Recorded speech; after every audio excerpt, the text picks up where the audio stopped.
I am going to teach you many useful phrases that you can use to talk about ability or inability. And if you are someone who enjoys building your vocabulary, please subscribe, turn on notifications. That way I can become your teacher. My name is Wes. The channel is Interactive English. It's all about trying to help you reach your fluency goals. Now, there are many phrases that you can use to talk about ability or inability. Here are some very common ones. If I said he is good at teaching English, or inability, he sucks at teaching English. These are very common phrases.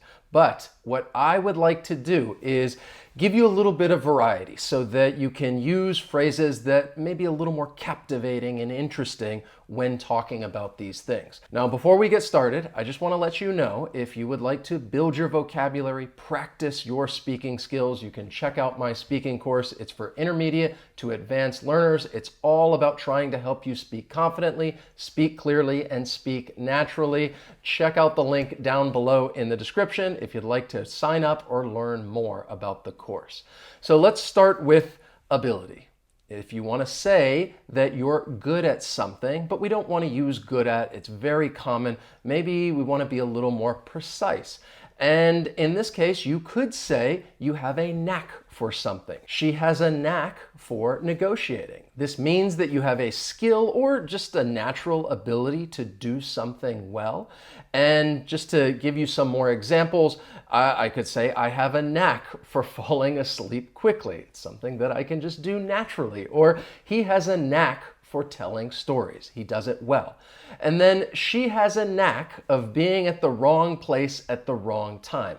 One thing that I want to point out is that most of the time you're going to say somebody has a knack for something. However, you may find that it's sometimes followed by the preposition of. You have this brilliant knack of getting your own way. Now, I will say that overwhelmingly, I think you're going to say that someone has a knack for doing something. I have a knack for impressions. Chosen your opponents wisely then. I have a knack for it. The next phrase is proficient at. He is extremely proficient at coding. This simply means skilled or experienced. It's really a way of adding emphasis. Instead of just saying that someone is good at something, you can say they're very proficient at this thing. Now, I would like to point out that you may follow this adjective with either at, in, or with. And I've given you some examples to help you be a little more precise. If we're talking about specific things, then you're going to follow it with at. I'm proficient at setting up a tent. I like to go camping, so I'm very proficient at doing this. If we're talking about general subjects, then you can use in. She is proficient in 2 languages. I'm sure that you are proficient in English. And then finally, she's proficient with knives when talking about tools that we use. So just something to keep in mind when using this word, proficient at, proficient in, proficient with. I think most of the time you're going to use proficient at, but I could also use adept at. She is adept at problem solving. So this really implies that you have a natural ability to do something that, well, requires skill. And to give you a little more context, here are some news headlines using this phrase. Montreal companies are adept at meeting employee needs.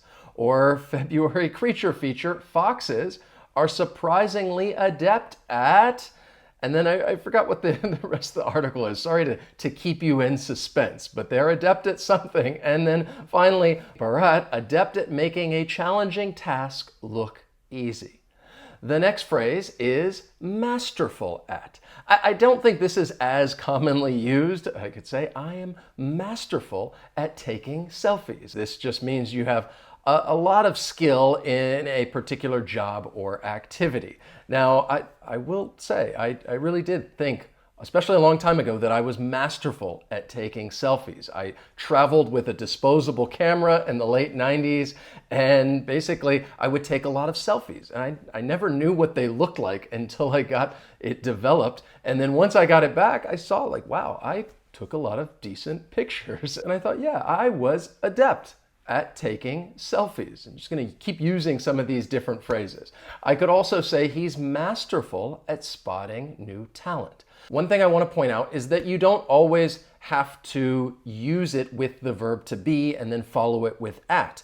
I could also use it with nouns, and here are some adjective noun collocations with this word. A masterful job, a masterful performance, a masterful game, or a masterful tone. So again, remember that we're talking about skill in a particular activity or job, so it makes sense that you're going to use it with job or performance or game.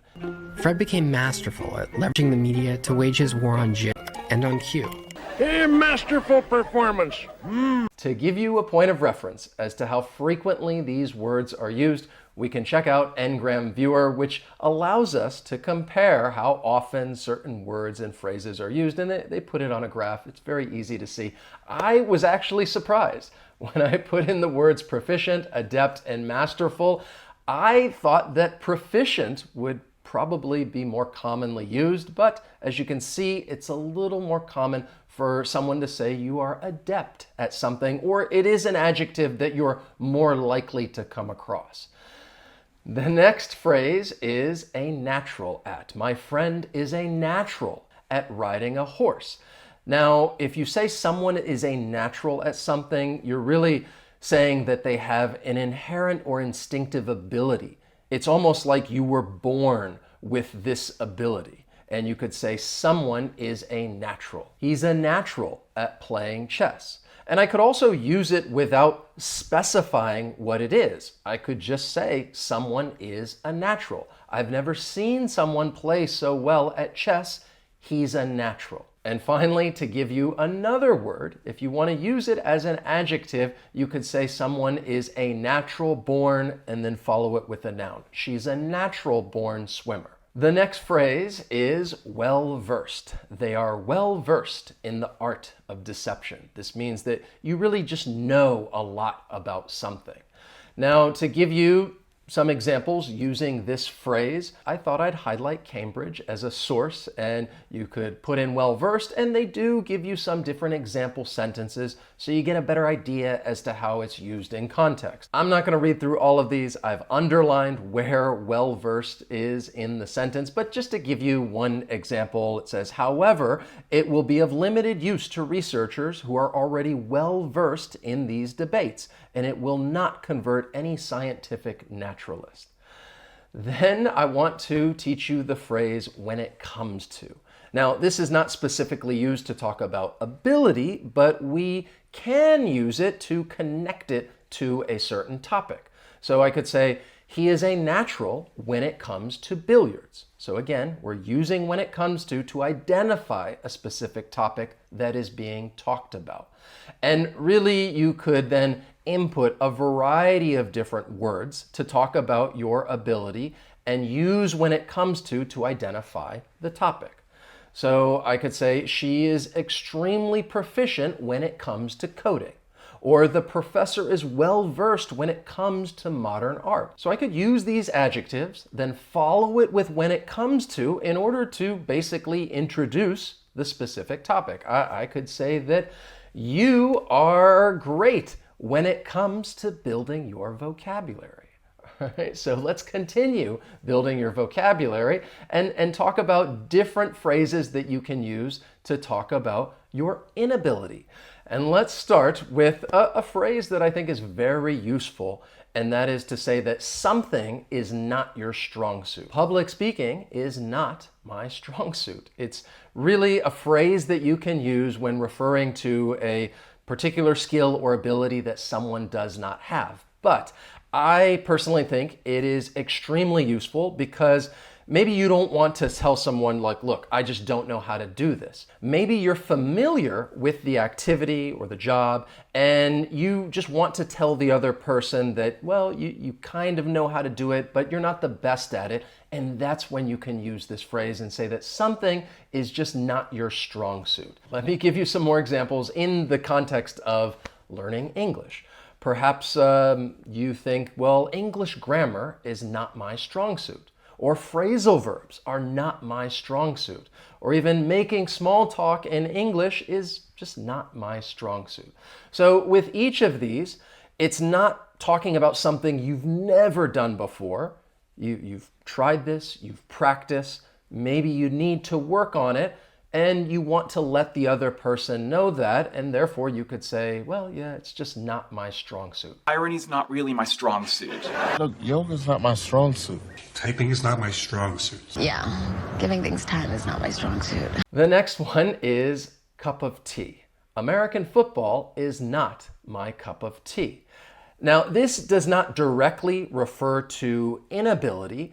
It's really more about your likes and preferences, because you would use this when something is not the type of thing that you like. However, when talking about things that maybe we're not very good at, often it's because we don't really enjoy it. We really don't like this, and that is why I wanted to include this phrase and say that something is just not your cup of tea. For example, and these are really my personal examples because, yeah, I would say that horror movies are not my cup of tea.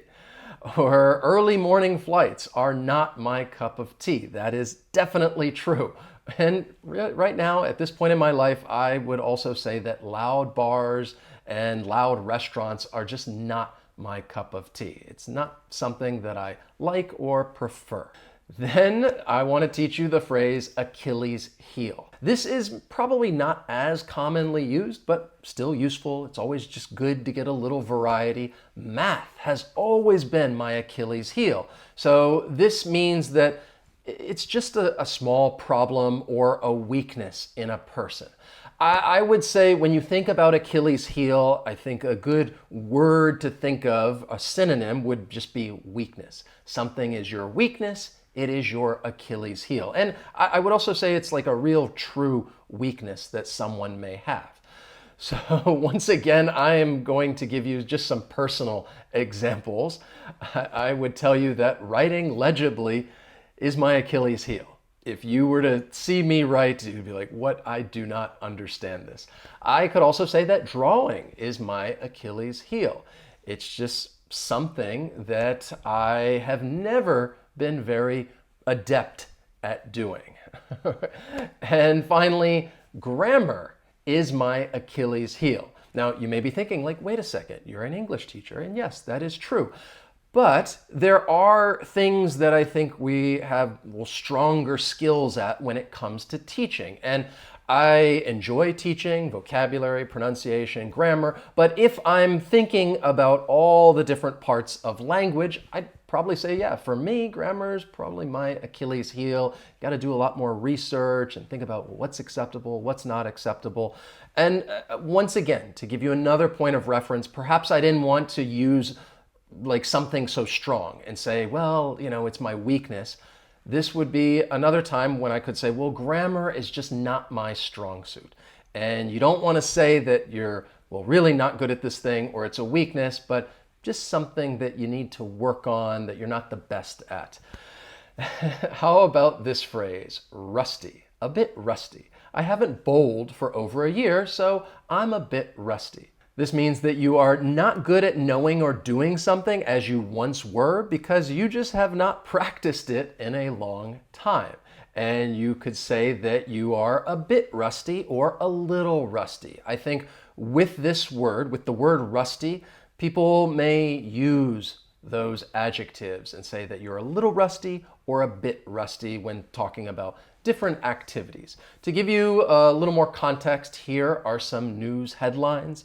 Feeling socially awkward, even extroverts are a little rusty. So this was published 2020. I think it was during COVID, after those lockdowns, that people who were extroverted, yeah, they were a little rusty. And then everybody looked a bit rusty. This article, I think, was talking about players on a sports team. Maybe they haven't played in a while, so they looked a bit rusty. And finally, Chriselle Strauss was a little rusty in intense acting return post-Selling Sunset. It was a balancing act. So this person has not acted in some time, so they felt a little rusty. I'm just a little rusty. Well, my Russian's a bit rusty, but we got the job done. Yeah, I'm just a little rusty. My Latin's a little rusty. Remember, we're a bit rusty, so bear with us. The next phrase is to have two left feet.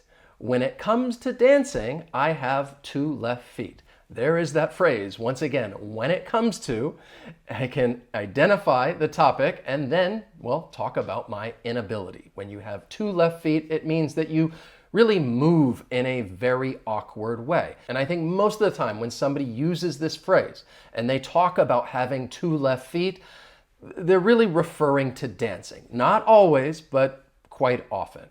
So I could say that someone has two left feet or even two left hands, and it's really referring to one's coordination.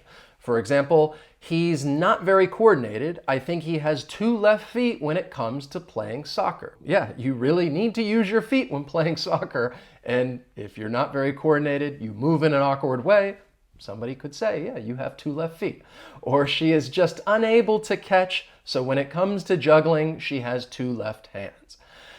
If we're just talking about those phrases, two left hands, two left feet, I think mostly you're going to hear somebody talk about having two left feet and they're not coordinated, they move in an awkward way, and probably they're talking about dancing. Now for a little review.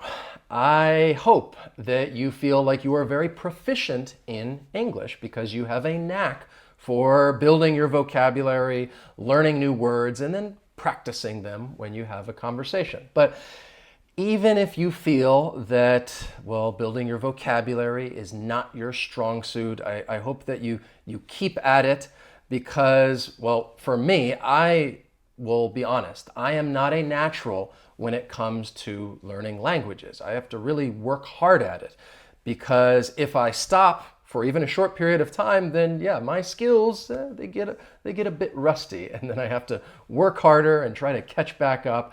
But I think that for some people, they're very adept at learning other languages. And, I think as long as it's something you enjoy, then I think you'll be able to do it. If this were something that you were to say, well, it's just not my cup of tea, then it would be a little more challenging, and I'm sure that there would be different aspects of language learning in which you would feel like, well, this is just my Achilles heel. And I don't know, I was trying to think about how to work in two left hands, two left feet. I don't think I'm going to be able to do that. So let's just start to wrap things up. If you enjoyed the lesson and learned something new, please hit that like button. As always, thank you so much for watching, and I will see you next time. So long.